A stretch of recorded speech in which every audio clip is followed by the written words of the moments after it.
Actually, I had quite an illustrious career, 27 and a half years in the FBI. And in those 27 and a half years, I had 13 assignments, so I moved around the country. The only part of the country I never did live in was really the extreme northeast U.S. So also during my career, I handled just about everything. I was counter-espionage, counter-terrorism in New York and Connecticut, and I negotiated with some skyjackers at Philadelphia International Airport for 2.5 hours, July the 12th, 1972. And I ended up being in charge of most of Southern California. Had over 700 personnel under my command. I personally investigated the Oklahoma City bombing case, huge cover-up. Jack Kennedy's assassination, huge cover-up. Bobby Kennedy's assassination, huge cover-up. World Trade Center, huge cover-up. Okay, terrorism. They're using it as an excuse to take away our constitutional rights and our civil liberties. The Bilderbergs. I'm Ted L. Gunderson, a 27-year veteran of the FBI who retired in March of 1979. At the time of my retirement, I was the senior special agent in charge of the FBI Los Angeles Division with more than 700 personnel under my command and a budget of $22.5 million. I was an agent on the street for 9.5 years, and then I advanced administratively. I was a supervisor, and then I was number 2-man in Connecticut and Philadelphia, and assistant special agent in charge was the title. And then I became a chief inspector, and then I was the agent in charge in Memphis, Dallas, and the senior special agent in charge in Los Angeles, because I had 3 other special agents in charge under me and 24 supervisors under them. I have information chiseled in stone, documented, that the FBI had advanced knowledge about 911 and did nothing to prevent this from occurring. And this is atrocious. It's unbelievable, having been a former FBI agent myself. And it's very obvious that this whole thing is being orchestrated by the powers that be at the highest level of our government, and I want the world to know about it. The minute I saw the planes fly in to the tower on television, live as a matter of fact, the question I had in my mind was, there is no way, absolutely no way, that somebody could skyjack 4 planes, 20 people, skyjack 4 planes, in this case 19 individuals, and our government would not know about it in advance. We have, the U.S. government, the most advanced intelligence techniques of anybody in the world, and you'll never convince me we didn't have advanced knowledge about what was going on. We saw the airplanes go in, and it's also a question about whether they're remotely controlled. I don't know about that. I hate to comment on something where I have no documentation, but there's much more to this story than has come out so far. You will never in a million years convince me that those buildings, those towers, collapsed because those planes hit them. I'm confident that they were imploded. As a matter of fact, there were seismograph readings they think from the basement, 2 of them, about the time that the buildings collapsed. There were also molten steel that was in the basement, which is a very high temperature for melting steel, and those planes hit above the 80th floor, so there's no way that airplane fuel could have dropped down that low. Also, there were fires that burned in the basement for some 100 days afterwards. So there's some implication. There's some finagling, there's some maneuvering, as far as I'm concerned, and there are many, many more people involved in this than these so-called skyjackers and terrorists.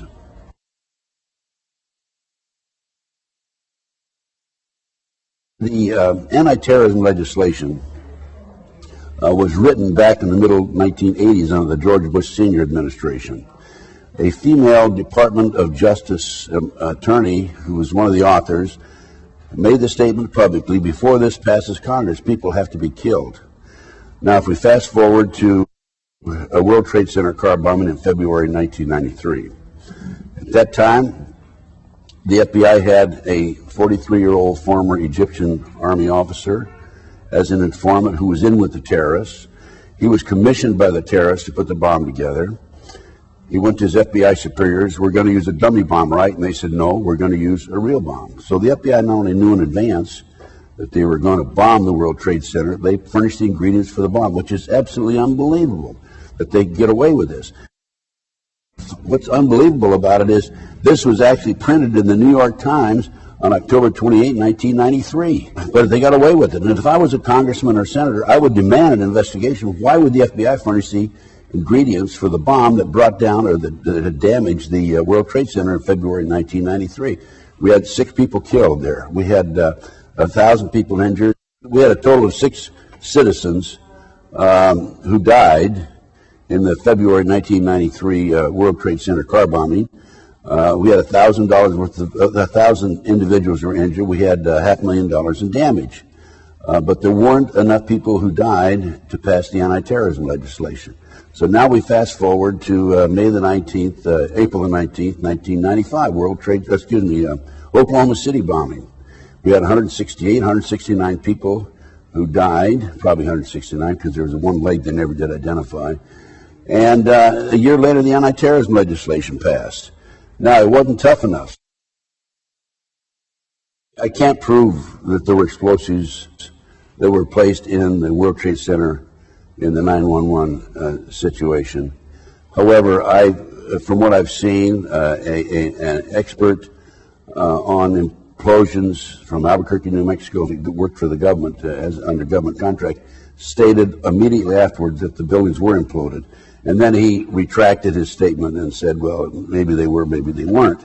But basically, now he's saying that they weren't imploded. But other experts who have looked at the pictures say that the buildings were imploded.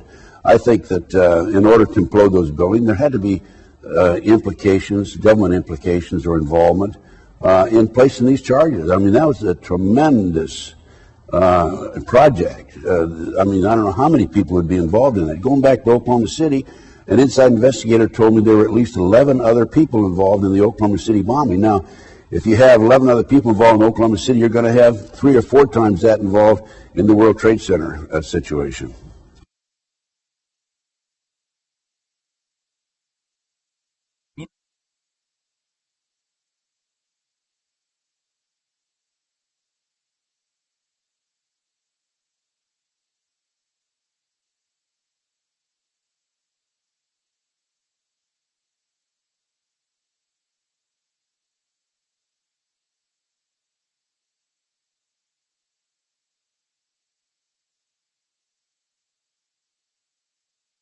Going back to Oklahoma City, the government claimed that there was a fertilizer, ammonium nitrate fertilizer bomb in the truck.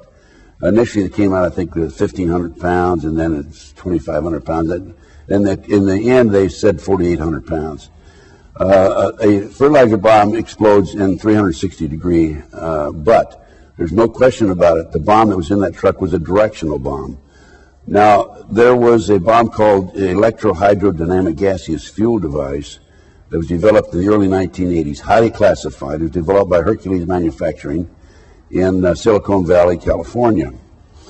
At the time of the first explosion in the experiment in Area 51, 2 technicians died because they underestimated the power and the strength of this bomb. My main informant, Michael Reconnaisuto, whose firm, Hercules Manufacturing, actually developed this bomb. Michael was with the agency for years. It was his father, Marshall, told me that the bomb, the truck bomb in Oklahoma City, was this electrohydrodynamic gaseous fuel device. We call it a pineapple bomb because it's the size of a pineapple, but very, very powerful. And then what I think happened in Oklahoma City is that we had the pineapple bomb go off, and then 9 seconds later we had a conventional bomb go off on the inside. With regard to this proceeding, basically there are 4 elements that I have to receive information regarding.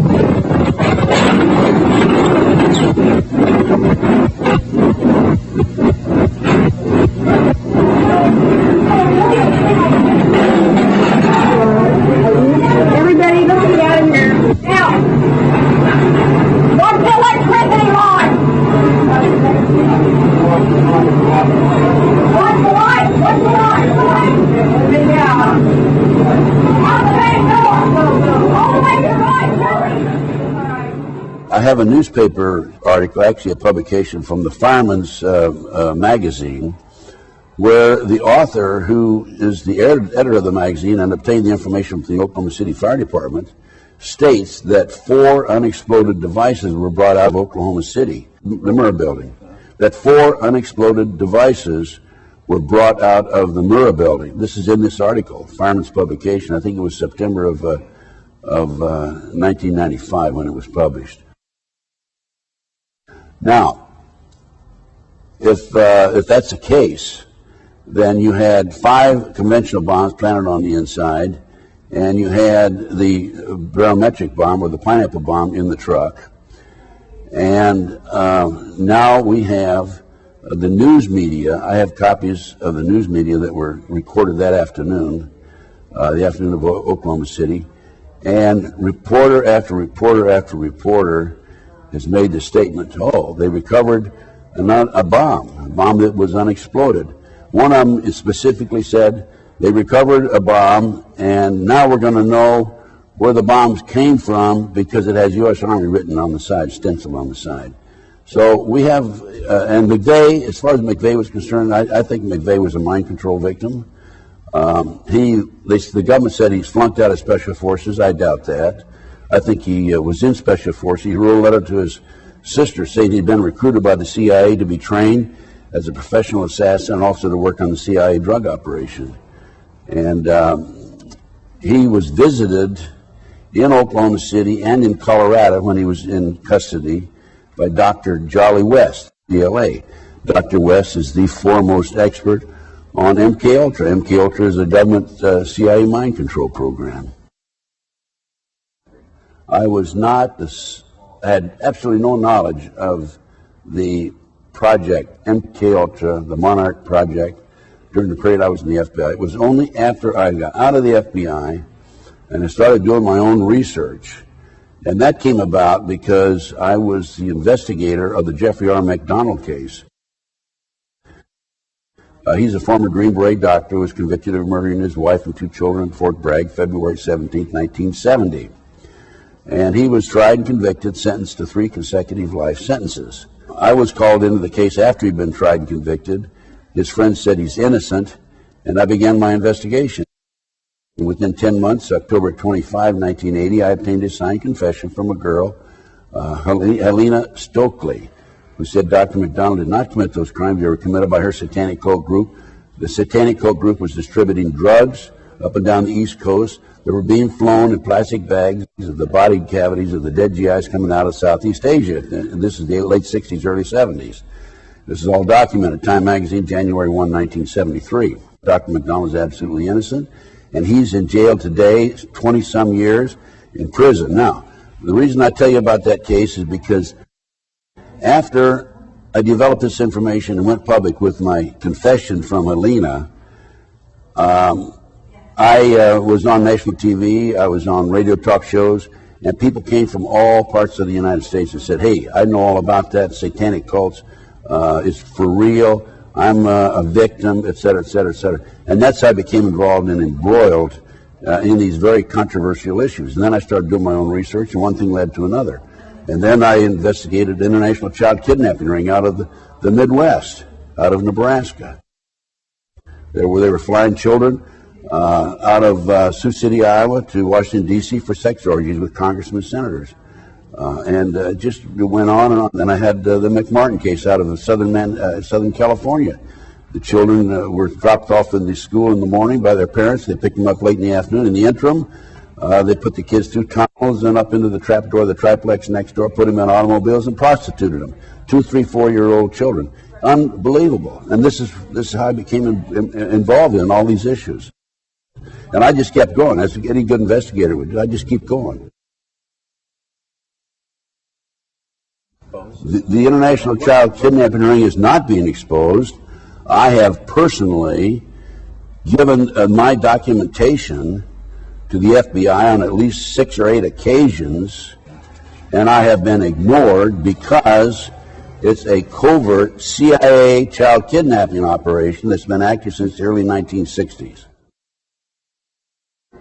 What's happening here is these children are being flown, or were in the past in the 1980s, out of Sioux City, Iowa, to Washington, D.C. for these sex orgies for the purpose of blackmailing the congressman, of compromising them.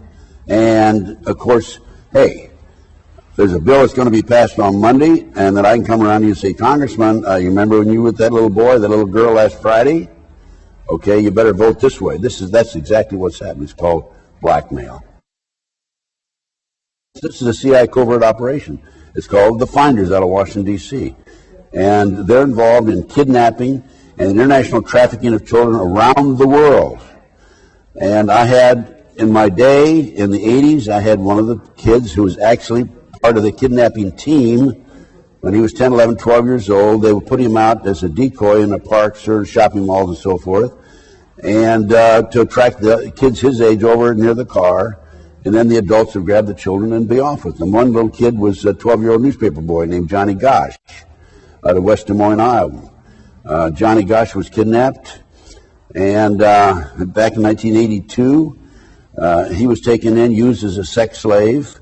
Later, he and another kid escaped. They stole a car and escaped, and Johnny Gosh is in hiding right today, by the way.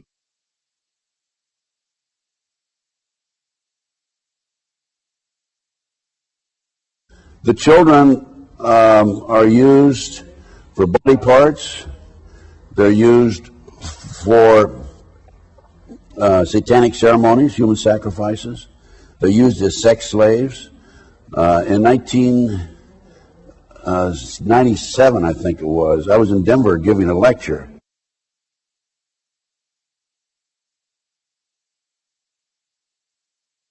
I had a tip from an airline employee that 210 children flew out of Denver to New York and then on to Paris, France. The airline employee who saw this was refueling the plane, asked a female adult and two male adults who were with the children, asked a female adult and two male adults who were with the children, who are these kids? And they said, the woman says, Child Protective Services, mind your own business. And that man, by the way, has disappeared. I also had a tip from an airline employee, a flight attendant out of Los Angeles, that a plane load of kids, children, was flown to Paris, France. Paul Benassi, my informant inside the Nebraska case, who was part of the Child Network, told me that some of these kids are auctioned off. He's attended 6 such auctions. As few as 6 and as many as 36 children were auctioned off at these various auctions. The children sell for up to $50,000 each, sometimes more. The ages are 2 to 21. The kids stand on a stage in their underwear with a number across with the string around their neck and a number on a cord, on a piece of cardboard, and the people in the audience bid on them, just like bidding on an automobile. This is going on right under our nose. I've given this to the FBI and demanded investigation. I gave the latest complaint I filed is in writing as of November of this last year. I just keep pumping it over to them, keep giving it to them. And I have a U.S. Customs report that documents this.